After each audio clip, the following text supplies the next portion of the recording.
सभी नौजवान साथियों को मेरा प्यार भरा नमस्कार। संजीव साहू सर की गणित क्लास में आप सभी का स्वागत है। साथियों, आज की इस वीडियो में आपको बताऊंगा दो चरों का रैखिक समीकरण के अंतर्गत प्रश्नावली 2 का प्रश्न क्रमांक 11, जो कि आयु से संबंधित प्रश्न है। इस प्रकार के प्रश्न अक्सर परीक्षा में पूछे जाते हैं और जो प्रतियोगी परीक्षाएं होती हैं उनमें भी आयु से संबंधित प्रश्न पूछे जाते हैं, इसमें ध्यान से समझने की कोशिश कीजिएगा। प्रश्न है, 5 वर्ष पूर्व मेरी आयु मेरे पुत्र की आयु की तिगुनी थी। 10 वर्ष पश्चात मेरी आयु मेरे पुत्र की आयु की दुगुनी हो जाएगी। मेरी व मेरे पुत्र की वर्तमान आयु ज्ञात कीजिए। वर्तमान आयु ज्ञात करना है। इसमें सबसे पहला हमारा काम रहता है कि वर्तमान आयु को हम कोई भी चर राशि के रूप में ले लेते हैं या कोई भी एक अक्षर संख्या के रूप में उसको हम मान लेते हैं। तो माना कि क्योंकि यहाँ पर 2 व्यक्ति हैं, एक मेरी कहा जा रहा है, एक तो मैं हूं और एक मेरा पुत्र है। तो मेरी और मेरे पुत्र की आयु को हम वर्तमान आयु को हम मान लेते हैं। तो माना कि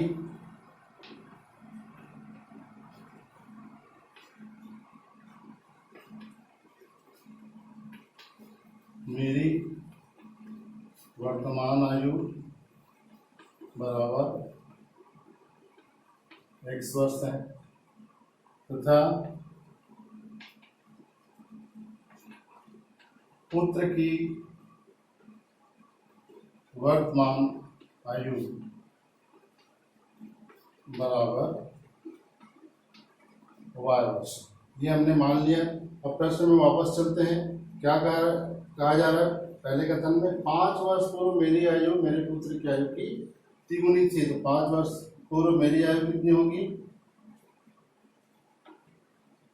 5 वर्ष पूर्व मेरी आयु बराबर, अभी मेरी वर्तमान आयु कितना है? x है। x मैंने मान लिया है और पुत्र की आयु को कितना मान लिया है? y मान लिया है। तो वर्तमान आयु x है। तो 5 वर्ष पश्चात 5 वर्ष पूर्व 5 वर्ष पूर्व मेरी आयु कितनी होगी? वर्तमान आयु में 5 कम हो जाएगा तो x माइनस 5 वर्ष हो जाएगा। x 5 वर्ष हो जाएगा। इसी प्रकार 5 वर्ष पूर्व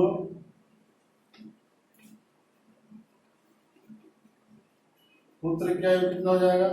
पुत्र की वर्तमान आयु कितना माना है हमने? y माना है। तो 5 वर्ष पूर्व पुत्र की आयु कितना हो जाएगा? वर्तमान आयु में 5 कम हो जाएगा तो y 5 वर्ष हो जाएगा।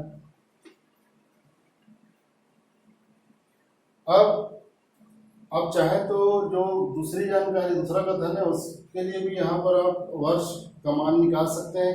जैसे 10 वर्ष पश्चात मेरी आयु मेरे पुत्र की आयु दोगुनी हो जाएगी, उसके लिए भी यहाँ पर आप मान निकाल सकते हैं। जैसे 10 वर्ष पश्चात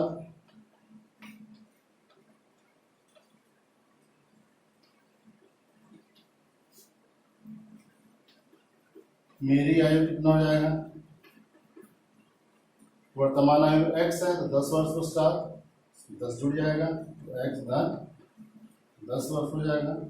वर्तमान आयु में 10 जुड़ जाएंगे। इसी प्रकार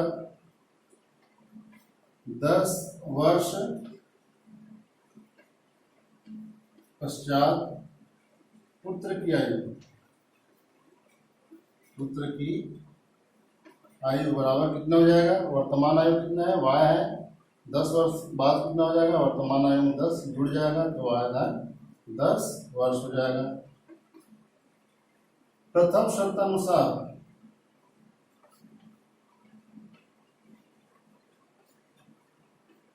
क्या कहते हैं? प्रथम शर्त 5 वर्ष पूर्व मेरी आयु मेरे पुत्र की आयु की तिगुनी थी।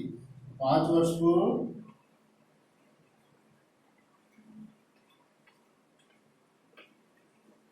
मेरी आयु बराबर पुत्र की 5 वर्ष पूर्व पुत्र की आयु कि कितने गुने के बराबर थी, 3 गुने के बराबर थी। ये प्रथम शर्त है। 5 वर्ष पूर्व मेरी आयु मेरे पुत्र की आयु की तिगुनी थी। 5 वर्ष पश्चात 5 वर्ष पूर्व, यहाँ पर पूर्व आ जाएगा, 5 वर्ष पूर्व मेरी आयु बराबर 5 वर्ष पूर्व पुत्र की आयु का 3 गुना। 5 वर्ष पूर्व मेरी आयु कितना ज्ञात किए थे हमने, x माइनस आई बराबर 3 गुणित 5 वर्ष पूर्व पुत्र का आयु कितना निकाले हैं, y ऋण 5।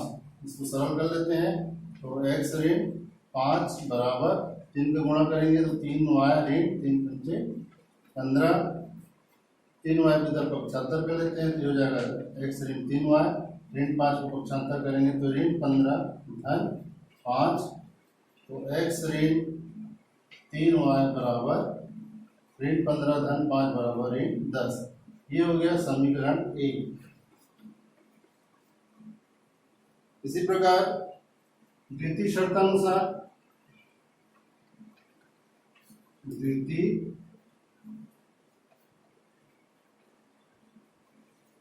शर्त क्या कहता है, 10 वर्ष पश्चात मेरी आयु मेरे पुत्र की आयु की दोगुनी हो जाएगी।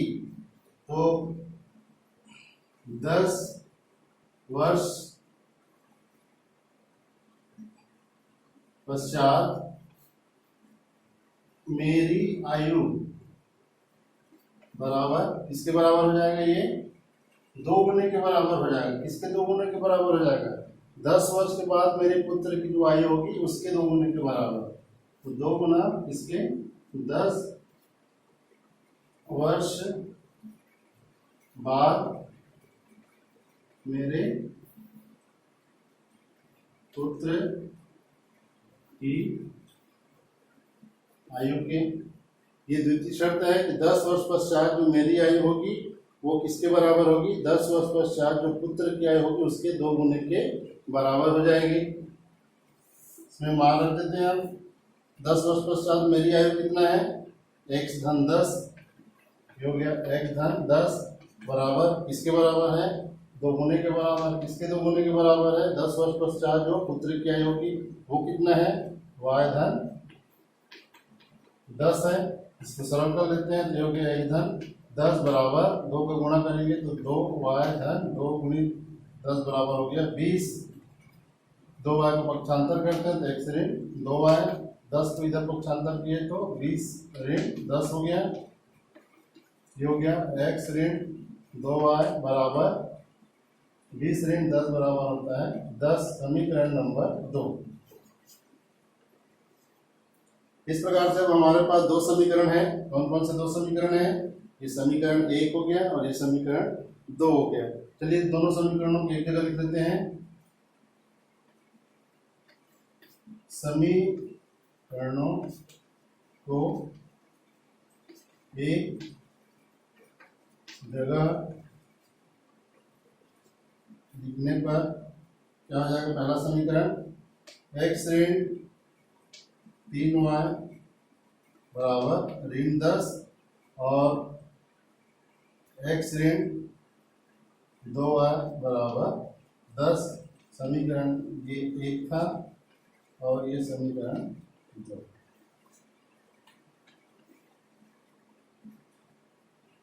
अब इस समीकरण को हम चाहे तो विलोपन विधि से, प्रतिस्थापन विधि से या अन्य किसी विधि से भी बना सकते हैं, वर्गीकरण से या अलग विधि से। लेकिन हम क्या करेंगे, चलिए इसको हम विलोपन जब चर राशियों के जो गुणांक है वो अगर छोटे हैं तो प्रतिस्थापन विधि और विलोपन विधि का उपयोग हम ज़्यादा करते हैं। चलिए यहाँ देखते हैं हम x के जो गुणांक है वो दोनों आपस में बराबर है। इसका x का गुणांक भी 1 है, इसका गुणांक भी 1 है, इसलिए आसानी से इसको हम कैंसिल कर सकते हैं, इसको विलोपित कर सकते हैं। तो क्या करना पड़ेगा, क्योंकि दोनों का चिन्ह जो है वो समान है इसलिए हम पहले समीकरण से दूसरे समीकरण को घटाएंगे। तो समीकरण 1 ऋण समीकरण 2 से, तो ये हो जाएगा x ऋण 3y बराबर ऋण 10 और x ऋण 2y बराबर 10 तो घटा देंगे तो इसका चिन्ह जो है वो बदल जाएगा। तो x माइनस एक्स हो गया 0, -3y प्लस 2y बराबर हो गया -y बराबर -10, और ये भी -10 हो जाएगा, तो -10 -20 हो जाएगा। तो ऋण y बराबर ऋण 20 है, इसलिए y बराबर हो जाएगा 20। इसको करिए y का मान आ गया। अब y के इस मान को आप कोई भी एक समीकरण में रख सकते हैं। चलिए y के मान को हम समीकरण 1 में रख देते हैं। y के इस मान को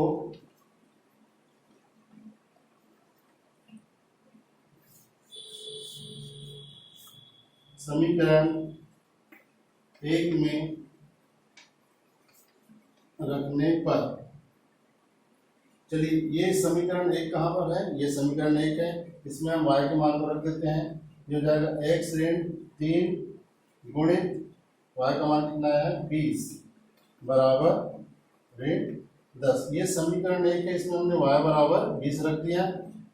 तो ये हो जाएगा x ऋण 3 गुणित 20 बराबर होता है ऋण 60 बराबर ऋण 10।